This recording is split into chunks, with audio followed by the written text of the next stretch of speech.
శ్రీ గురుభ్యో నమః, శ్రీ మాత్రే నమః. వెల్కమ్ టు విఎంకే ఆస్ట్రో న్యూవాల ఛానల్.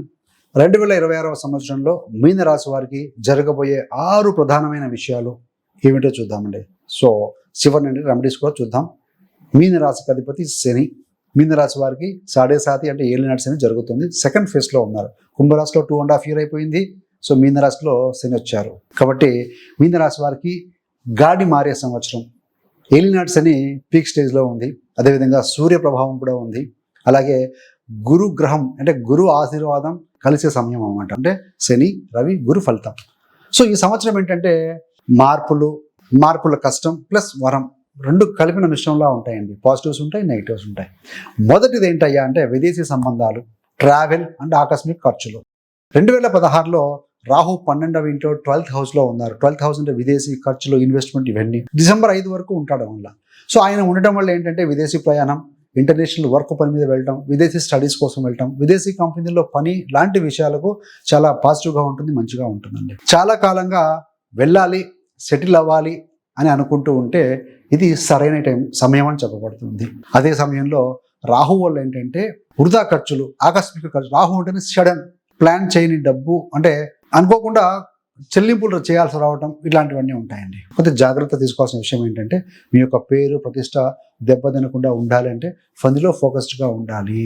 టైం పాస్ చేయటాలు, గుసగుసలాటాలు, ఒక వ్యక్తి ముందర ఇంకో థర్డ్ పర్సన్ గురించి మాట్లాడాలు, గ్యాంగ్లోకి వెళ్ళి లొంగిపోవటం వల్ల సో నా రెప్యుటేషన్ దెబ్బతుంది అనిపించే పరిస్థితులు వచ్చినా కూడా ఆశ్చర్యపోవాల్సిన అవసరం లేదు.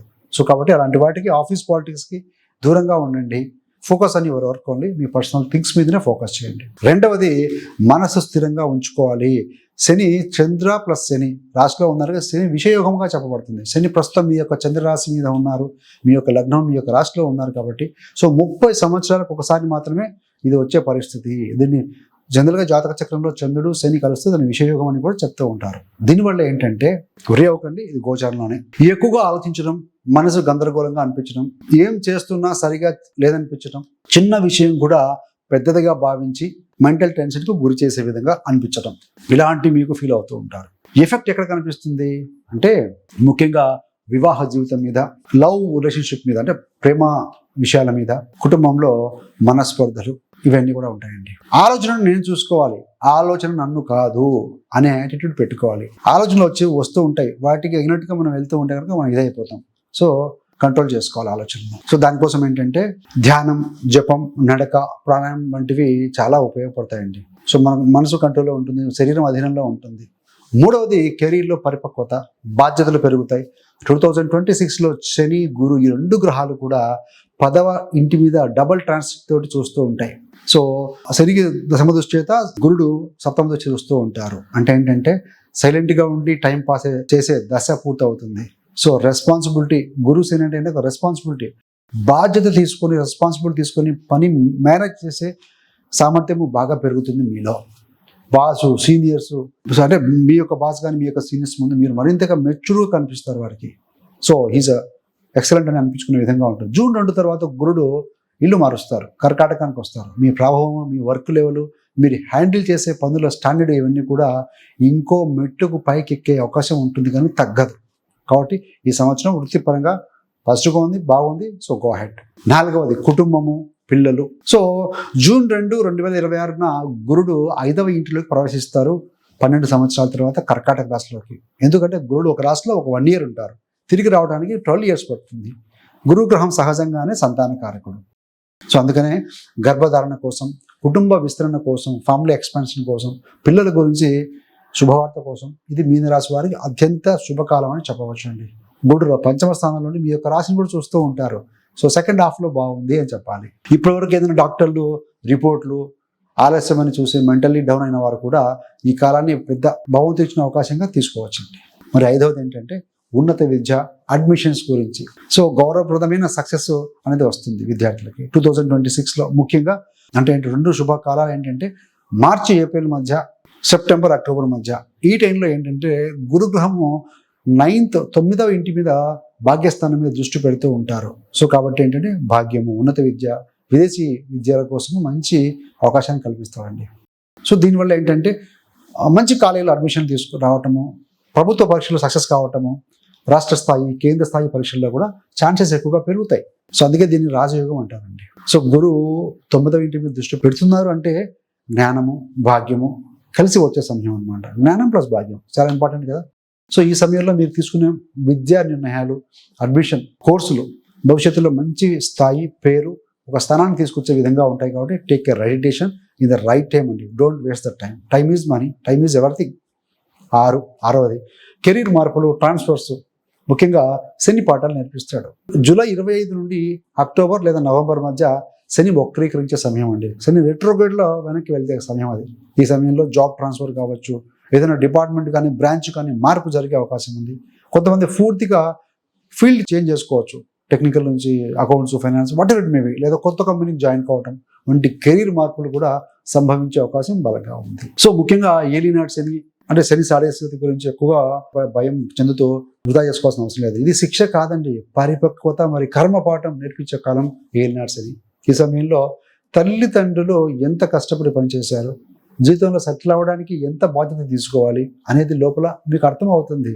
సో ఒక జ్ఞానాన్ని ప్రసాదిస్తాడు ఆయన, శని భగవానుడు, కర్మగా దాత ఆయన. సో శని అంటే discipline. So discipline, regular work, self control నేర్చుకుంటే ఈ కాలం తర్వాత మీ స్థాయిలో వచ్చే మార్పు చాలా స్పష్టంగా ఉంటుందండి. సో ఈజీగా ఉండదు, కాస్త టఫ్గానే ఉంటుంది, కానీ డెవలప్ అవుతారు. సో ముఖ్యంగా ఏంటంటే మీరు రాశాధిపతి గురుడే కాబట్టి చతుర్థం పంచమ స్థానాల్లో ఉంటారు కాబట్టి సో గురుగ్రహ స్తోత్రము లేదా గురు బీజ మంత్రం మీరు ప్రతిరోజు కుదిరితే మార్నింగ్ ఆఫ్టర్ బాత్ స్నానం చేసిన తర్వాత 108 సార్లు కనుక జపిస్తూ ఉంటే పాజిటివ్గా ఉంటుంది, మంచిగా ఉంటుందండి. అదేవిధంగా విష్ణు సహస్రనామం రోజు చదవటం వల్ల జ్ఞానము, మంచి దారిలో వెళ్ళడం, దైవ అనుగ్రహం కలుగుతుంది అని చెప్పాలి. నడక, ప్రాణాయామం, ధ్యానం ఇలాంటివి చేస్తూ ఉంటే ఏంటంటే ఎక్సలెంట్గా ఉంటుంది. శని మీ రాశిలో ఉన్నారు కాబట్టి కొన్ని కాళ్ళు ప్రొక్రాస్టినేషన్, పోస్ట్పోన్మెంట్ చేద్దామని అనిపిస్తూ ఉంటుందండి. సో మైండ్ చెప్పినట్టుగా వినకండి. మీరు టు డూ లిస్ట్ రాసుకోండి. ముందు రోజే టు డూ లిస్ట్ రాసుకుంటే ఏమవుతుంది, పొద్దునికి ఒక రోడ్ మ్యాప్ క్లియర్గా ఉంటుంది కాబట్టి సో క్లారిటీగా ఉంటుంది. సో ఫ్రెష్గా స్టార్ట్ చేయబోతున్నారు. చాలామంది పిల్లలు పొద్దున్న లేవగానే స్వైప్ చేస్తూ ఉంటారు, అరగంట గంట టైం వేస్ట్ చేస్తూ ఉంటారు. మార్నింగ్ లేవగానే ఆ రోజు ఏం చేయాలో మళ్ళీ ఒకసారి రివ్యూ చేసుకుంటే కనుక సో దెన్ మీకు ఫలితాలు పాజిటివ్గా ఉంటే రోజంతా కూడాను సక్సెస్ఫుల్గా ముందుకు వెళ్తుంది అని చెప్పాలి.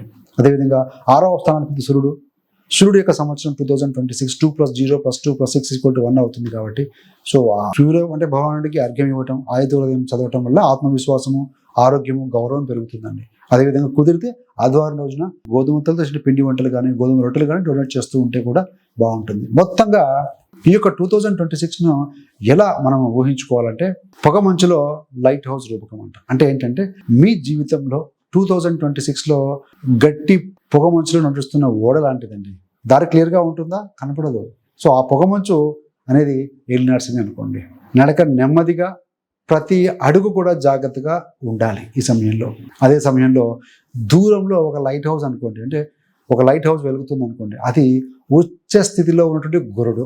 అంటే మీరు స్టీరింగ్ మీద చేతిని వదలకుండా, అంటే బాధ్యతల నుండి పారిపోకుండా, మీ యొక్క డైరెక్షన్ దిశ మారిపోకుండా, మర్చిపోకుండా క్రమశిక్షణతో కనుక ముందుకు వెళ్తూ ఉంటే 2026 చివరికి చాలా మంచి తీరానికి వచ్చాననిపించే స్థితికి మీరు చేరొచ్చు అండి. కుటుంబము, పిల్లలు, విద్య, కెరీర్ అన్ని విషయాల్లో కూడా. సో కాబట్టి షేర్ అంటే పేషెన్స్గా ఓపికగా ఉండండి, రైట్ వేలో వెళ్ళండి, డోంట్ సైడ్ ట్రాక్ అవ్వకండి. సో థ్యాంక్స్ ఫర్ వాచింగ్ అండి. మీకు ఇంకా మీన రాశి గురించి క్షుణ్ణంగా తెలుసుకోవాలనుకుంటే పుట్టుక నుండి మరణం వరకు మీన రాశి వారి జీవిత రహస్యాలు. సో ఆ వీడియోలో చాలా మంచి విషయాలు చెప్పడం జరిగింది. చాలామంది మీరు చూసి ఉంటారు. చూడని వారి కోసం డిస్క్రిప్షన్లో ఇవ్వడం జరుగుతుంది, లింక్ ఇవ్వడం జరుగుతుంది. అదేవిధంగా మీరు కానీ మీ యొక్క బంధుమిత్రులు ఎవరైనా సరే జ్యోతిష్యం నేర్చుకోవాలని ఆసక్తి ఉన్న వారి కోసం మీ యొక్క కంఫర్టబుల్లో మీకు వీలైన సమయంలోనే నేర్చుకునే విధంగా 30 days ఆస్ట్రాలజీ బిగినర్స్ కోర్స్ కూడా రూపొందించామండి. రిలీజ్ చేసాం. చాలామంది జాయిన్ అయ్యి హ్యాపీగా ఉన్నారు, నేర్చుకుంటూ ఉన్నారు. మీకు జ్యోతిష్యంలో ఏం అవగాహన రాసిన అవసరం లేదండి. సో స్టార్టింగ్ ఫ్రమ్ నక్షత్రం నుంచి రాశి ఏంటి, అక్కడి నుండి 30 days తర్వాత మీరు మీ యొక్క గోచార ఫలితాలు మీరు చూసుకునే విధంగా, మీ యొక్క జాతకం కూడా మీరు పరిశీలించుకునే విధంగా, మీకు ఏ దశ జరుగుతుంది, ఏ జెమ్స్టోన్స్ ధరిస్తే బాగుంటుంది, లగ్నం ఏంటి, యోగకార గ్రహాలు ఏంటి, ఇలాంటి విషయాలన్నీ కూడా మీకు మీరే తెలుసుకోగలుగుతారు. So thanks for watching. ఇలాంటి మరిన్ని మంచి వీడియోల కోసం విఎంకే ఆస్ట్రో మీ వారి ఛానల్ సబ్స్క్రైబ్ చేసుకోగలరు. పక్కన ఉన్న బెల్ సింబల్ మీద క్లిక్ చేస్తే మీకు చేసే ప్రతి వీడియో కూడా నోటిఫికేషన్ ద్వారా మీ దాకా అందుతుంది. సర్వేజన సుఖినో భవంతు. స్వస్తి.